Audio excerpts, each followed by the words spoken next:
স্বর্ণের দাম অনেক বেড়ে যাওয়া, অনেক বেড়ে যাওয়া, অনেক বেড়ে যাওয়া, আকাশচুম্বী ছাড়ায় যাওয়া, এটা বর্তমানে ইহুদিদের মেগা প্ল্যান।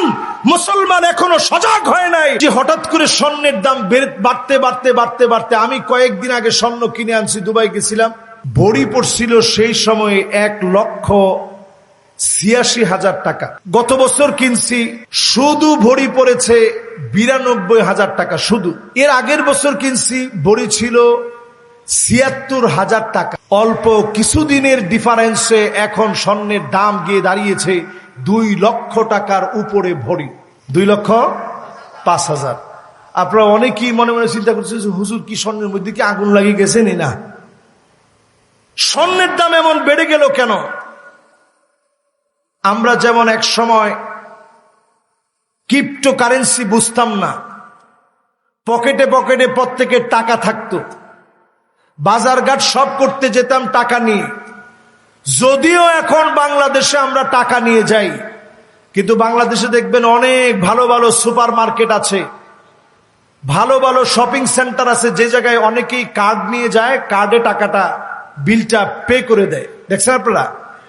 এটাকে বলে ক্রিপ্টোকারেন্সি। সব কারেন্সি গুলা কার্ডের ভিতরে ঢুকে গেছে। এখন স্বর্ণের যে বারগুলো ছিল, এই বারগুলো সব ইহুদিরা স্টক করতেছে, আর তার বিনিময়ে শুধু ইন্টারনেটে, ওয়েবসাইটে, ডিজাইনে টিটিবার, দেখতে হুবহু স্বর্ণের বারের মতো এরকম টিটিবার মুদ্রা আকারে, যেভাবে টাকা বাদ দিয়ে আপনার মুদ্রা, আপনার টাকা, আপনার ডলার যেভাবে কার্ডের ভিতরে ভরে দিয়েছে, এখন স্বর্ণটাও ডিসপ্লের ভিতরে দিয়ে দিয়েছে। এখন ডিসপ্লেতে মানুষ টিটিবার কিনে। আগে যেভাবে ব্যাংকের ভিতরে নিয়ে গচ্ছিত রাখতো, এখন গচ্ছিত সেখানে না রেখে ইহুদিদের বাণিজ্যিক লেনদেনে গচ্ছিত রাখে টিটিবার।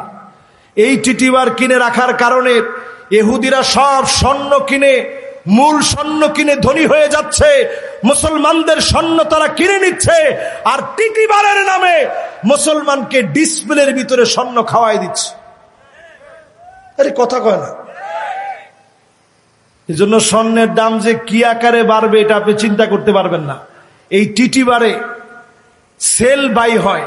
আজকে আপনি কিনছেন, একটু পরে দাম আপনি একটু বাড়ায় দিবেন, এরপরে আপনি আরেকটু বাড়ায় দিবেন, কিনা মূল্যের চাইতে কয়েক পয়সা বাড়ায় দিবেন।